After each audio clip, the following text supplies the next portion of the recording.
اتنا بڑا دشمن جس نے ہمارے ماں باپ کو ننگا کر دیا تھا، ان کے لباس الگ کر دیے تھے تاکہ دونوں کے سامنے ایک دوسرے کی شرمگاہ کو ظاہر کر دے۔ بے شک وہ اور اس کا گروہ تمہیں ایسی جگہ سے دیکھتا ہے جہاں سے تم انہیں نہیں دیکھتے۔ تو کیسے ماں سے 70 گنا زیادہ پیار کرنے والے رب نے ہمیں الرٹ کر دیا ہے، کیسے دشمن سے جو بہت چوکنا ہے، جو بہت ہوشیار ہے، جو چھٹی نہیں کرتا، جو ہمیں اپنی نگاہ میں رکھتا ہے۔ ہم اس سے بے خبر ہوتے ہیں لیکن وہ ہم سے بے خبر نہیں ہوتا، تو ہمیں اس سے بہت الرٹ رہنے کی ضرورت ہے۔ فرمایا بے شک ہم نے شیطانوں کو ان لوگوں کا دوست بنا دیا ہے جو ایمان سے محروم ہوتے ہیں۔ تو ایمان کی کمی شیطان کو غلبہ ادا کر دیتی ہے ہم پہ، اور شیطان کا بس بھی انہی لوگوں پہ چلتا ہے جن کے پاس ایمان نہیں ہوتا۔ ایمان بڑھانے والی چیزیں کیا ہیں؟ قرآن، قرآن، قرآن اور سنت رسول صلی اللہ علیہ وسلم، حدیث رسول صلی اللہ علیہ وسلم، آپ صلی اللہ علیہ وسلم کی زندگی۔ فرمایا کہ وہ جب کوئی برا کام کرتے ہیں تو کہتے ہیں کہ ہم نے تو اپنے باپ دادا کو ایسا ہی پایا، اور اللہ نے ہمیں اسی کا حکم دیا ہے۔ آپ کہیے کہ اللہ تعالیٰ برائی کا حکم نہیں دیتا، کیا تم اللہ کے بارے میں ایسی باتیں کرتے ہو جن کا تمہیں کوئی علم نہیں؟ تو یہ جو جسٹیفیکیشنز دینا ہے، اس سے ہمیں پرہیز کرنا چاہیے۔ قل امر ربی بالقسط، آپ کہیے میرے رب نے تو قسط کا حکم دیا، انصاف کا حکم دیا، اور انصاف کیا ہے؟ سب سے بڑا انصاف توحید خالص ہے، لا الہ الا اللہ، وہ واحد ہے، وہ احد ہے، اس کے جیسا کوئی نہیں، خالق بھی وہ، مالک بھی وہ، رازق بھی وہ، مشکل کشا بھی وہ، حاجت روا بھی وہ، عبادت کے لائق بھی وہ۔ اور دوسرا انصاف کیا ہے کہ اطیعوا اللہ و اطیعوا الرسول، اللہ کی اطاعت کے بعد رسول کی اطاعت، محمد رسول اللہ، آپ کا اتباع، آپ کا راستہ اختیار کرنا۔ فرمایا آپ کہیے میرے رب نے تو قسط کا، انصاف کا حکم دیا ہے، اور کہا ہے کہ تم لوگ ہر نماز کے وقت اپنے چہرے قبلے کی طرف کر لو اور عبادت کو اللہ کے لیے خالص کرتے رہو اور اسی کو پکارو، ہر شرک سے دور ہو جاؤ، ہر ریا سے پاک ہو جاؤ، اسی کو پکارو جیسا کہ اس نے تمہیں پہلی بار پیدا کیا تھا، دوبارہ اسی حال میں لوٹا دیے جاؤ گے، یعنی جس حال میں اس دنیا سے جائیں گے اسی میں دوبارہ اٹھائے جائیں گے۔ ان الاعمال بخواتیمہا، میرے رسول نے فرمایا عملوں کا دار و مدار ان کے انجام پہ ہے، تو ہمیں اس بات پہ دھیان دینے کی ضرورت ہے کہ ہم کس عمل میں، کس کام میں انڈلجڈ ہیں، اور جو کام نیکی کا ہم نے شروع کیا کیا ہم نے اس کو تکمیل پہ پہنچایا۔ فرمایا اللہ نے ایک جماعت کو ہدایت دی اور ایک دوسری جماعت اس پہ گمراہی سخت ہو گئی۔ کیوں؟ کیونکہ انہوں نے خود اپنے لیے گمراہی کا راستہ چنا۔ بے شک ان لوگوں نے اللہ کی بجائے شیطانوں کو اپنا دوست اور مددگار بنا لیا تھا، اس لیے وہ گمراہ ہوئے، اور ان کا خیال تھا کہ وہ راہ راست پہ ہیں۔ سب سے خطرناک بات، انسان شیطان کے پھندے میں کیوں آتا ہے؟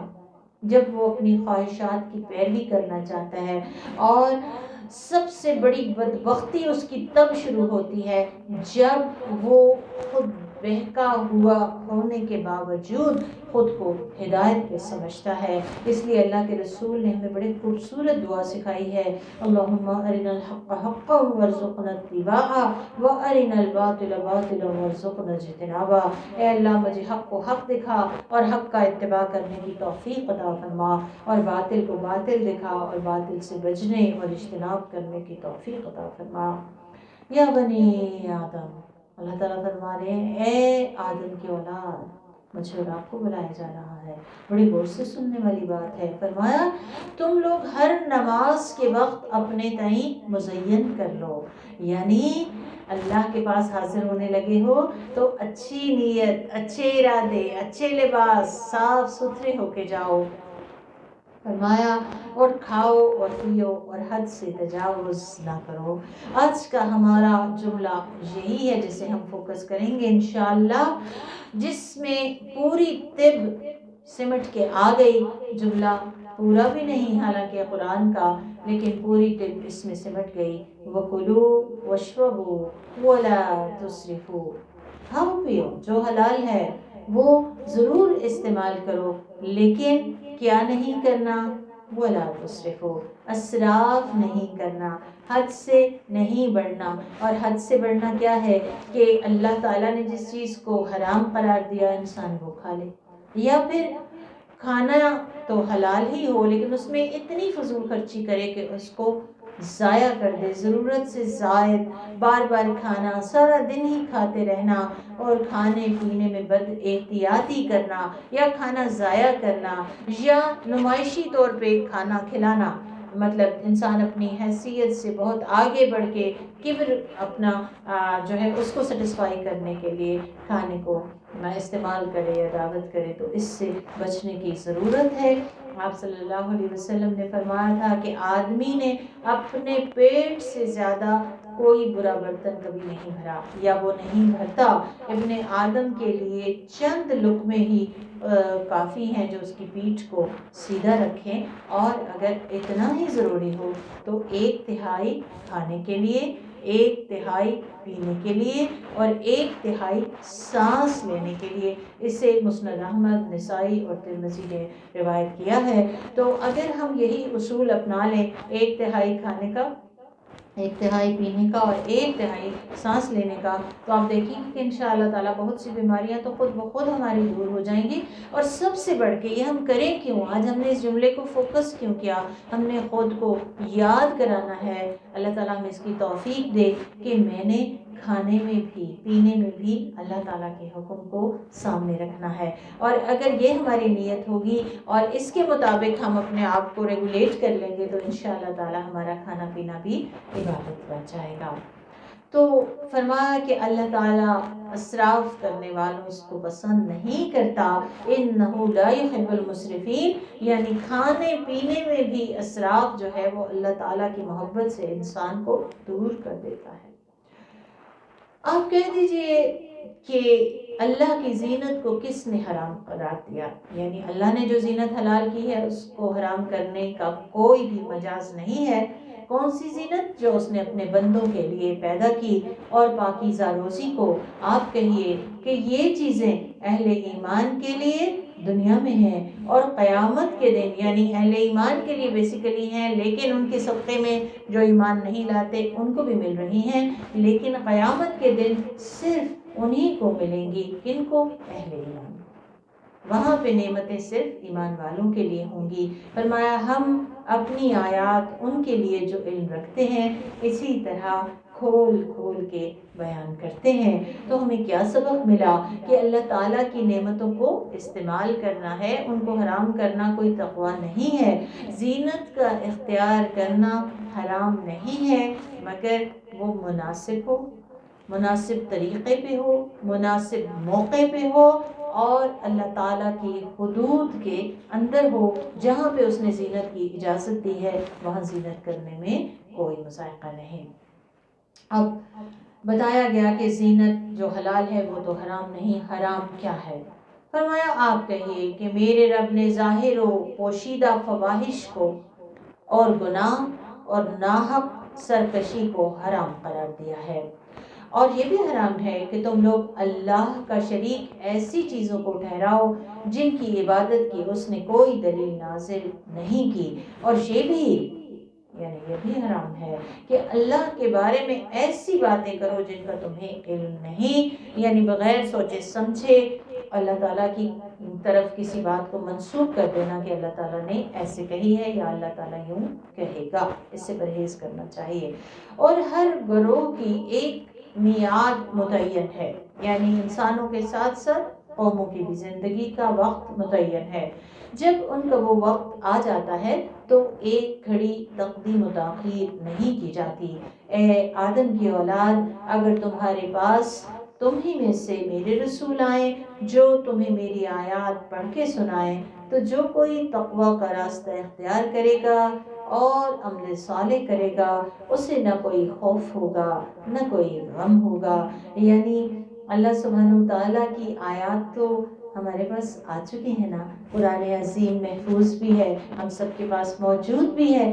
اب ہم نے کرنا کیا ہے؟ 2 کام. ایک تو تقوی، یعنی اللہ کی ذات کا احساس، اللہ کا ڈر ہر وقت ہمارے دل اور ذہن پہ چھائے رہے، اور دوسری چیز اصلاح، یعنی جو غلطیاں ہیں ان کو درست کرتے جانا ہے. فرمایا جو لوگ میری آیتوں کو جھٹلائیں گے، یعنی انہیں مانتے نہیں یا انہیں قبول نہیں کرتے یا انہیں عمل کے قابل نہیں سمجھتے اور کبر و غرور کی وجہ سے ان سے اعراض برتیں گے، انہیں کا ٹھکانہ جہنم ہوگا جہاں وہ ہمیشہ ہمیشہ رہیں گے. اللہ تعالیٰ ہم اس سے بچائے. بس اس سے بڑا ظالم کون ہوگا جو اللہ کے بارے میں جھوٹ گھڑے یا اس کی آیتوں کو جھٹلائے. لوح محفوظ میں ان کے نصیب کا جو لکھا ہے وہ انہیں مل جائے گا. یاد رکھنا ہے، جو اللہ نے میرے اور آپ کے مقدر میں کیا ہے وہ کوئی ہم سے چھین نہیں سکتا. یہاں تک کہ ہمارے فرشتے جب ان کے پاس ان کی روح قبض کرنے کے لیے آئیں گے تو پوچھیں گے کہاں ہے وہ جنہیں تم اللہ کو چھوڑ کر پکارتے تھے؟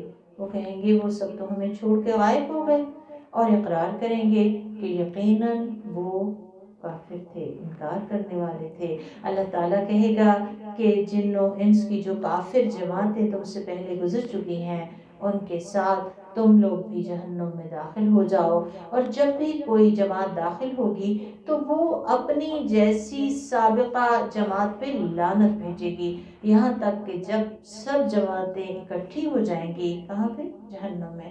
تو بعد کی جماعت اپنی سابقہ جماعت کے بارے میں کہے گی کہ اے ہمارے رب، انہی لوگوں نے ہمیں گمراہ کیا تھا، اسی لیے آپ انہیں آگ کا دوہرا عذاب دیجیے. اللہ تعالیٰ کہیں گے ہر ایک کے لیے دوہرا عذاب ہے. دوہرا عذاب کیوں؟ کیونکہ وہ خود بھی بھٹکے اور انہوں نے دوسروں کو بھی بھٹکایا. فرمایا لیکن تم جانتے نہیں اصل مسئلہ کیا ہے؟ علم کی کمی. کون سا علم؟ قرآن کا علم. اللہ تعالیٰ ہمیں توفیق دے کہ ہم قرآن کا علم حاصل کریں. اور پہلی جماعت دوسری جماعت سے کہے گی تمہیں ہم پہ کوئی برتری حاصل نہیں ہوئی تھی، بس اپنے کرتوتوں کے بدلے میں عذاب کا مزہ چکھو. دنیا کے ساتھی وہاں ایک دوسرے کے دشمن بن جائیں گے سزا کے وقت. فرمایا ان الذین کذبوا بآیاتنا واستکبروا عنہا، بے شک وہ لوگ جنہوں نے ہماری آیات کو جھٹلایا اور کبر و غرور کی وجہ سے ان سے منہ موڑا، ان کے لیے آسمان کے دروازے نہ کھولے جائیں گے. یعنی جب یہ لوگ مریں گے تو مرنے کے بعد ان کی روحوں کے لیے، ان کی اعمال کے لیے آسمان کے دروازے نہ کھولے جائیں گے، اور دنیا میں ان کی دعا اوپر نہیں پہنچے گی، ان کی دعاؤں کے لیے آسمان کے دروازے نہیں کھولے جائیں گے، اور وہ جنت میں ہرگز داخل نہیں ہوں گے یہاں تک کہ اونٹ سوئی کے ناکے میں داخل ہو جائے. یعنی اونٹ کتنا بڑا ہوتا ہے اور سوئی کا ناکا کتنا چھوٹا، جتنا یہ امپاسبل ہے اتنا ہی امپاسبل ہے ان لوگوں کا جنت میں جانا. فرمایا ہم مجرموں کو ایسا ہی بدلہ دیتے ہیں، ان کا بستر جہنم کی آگ کا ہوگا اور ان کے اوپر کا اوڑھنا بھی آگ ہوگا، اور ہم ظالموں کو ایسا ہی بدلہ دیتے ہیں. استغفر اللہ. اور جو لوگ ایمان لائے اور عمل صالح کریں گے ہم کسی پر اس کی طاقت سے بڑھ کے بوجھ نہیں ڈالتے، وہی لوگ جنتی ہوں گے اور اس میں ہمیشہ ہمیشہ رہیں گے. اللہ تعالیٰ ہمیں ان میں شامل فرمائے، اور ہم ان کے سینوں سے ہر قسم کا کینہ نکال دیں گے. جنت کی سب سے بڑی نعمت دل صاف، دل شفاف، ہر بغض سے، ہر حسد سے، ہر نفرت سے اور کسی قسم کی کوئی کدورت نہ ہوگی، کیونکہ دلوں کی کدورتیں نعمتوں کو خراب کر دیتی ہیں. لہٰذا فرمایا ان کے دل سے ہم ہر قسم کا کینہ نکال دیں گے اور انہیں ایسی جنتوں میں داخل کیا جائے گا جن کے نیچے نہریں جاری ہوں گی. اس وقت کی جو ان کی بات ہے وہ بڑی خوبصورت ہے. وقالوا الحمد للہ الذی ہدانا لہذا، ساری تعریفیں اللہ کے لیے جس نے ہمیں اس کی ہدایت دی. یعنی سارا کریڈٹ اللہ سبحانہ تعالیٰ کا. الحمدللہ رب العالمین. یقیناً ہمارے رب کے انبیاء حق بات لے کر آئے تھے اور انہیں پکار کر بتایا جائے گا کہ تمہیں تمہارے اعمال کی وجہ سے جنت کا وارث بنا دیا گیا ہے. تو بات یہ ہے کہ وراثت تو کبھی طاقت سے نہیں ملتی، کوشش سے نہیں ملتی. اس لیے کہا گیا کہ عمل صالح جو ہے وہ محض سبب ہے جنت میں جانے کا، وہ دراصل بدل نہیں ہے۔ جنت عمل صالح کا بدل نہیں، عمل صالح کا سبب ہے، کیونکہ کوئی شخص بھی اللہ کی رحمت کے بغیر جنت میں داخل نہیں ہو سکتا۔ اللہم انا نسألک الجنة الفردوس الاعلی ونعوذ بک من النار۔ آمین۔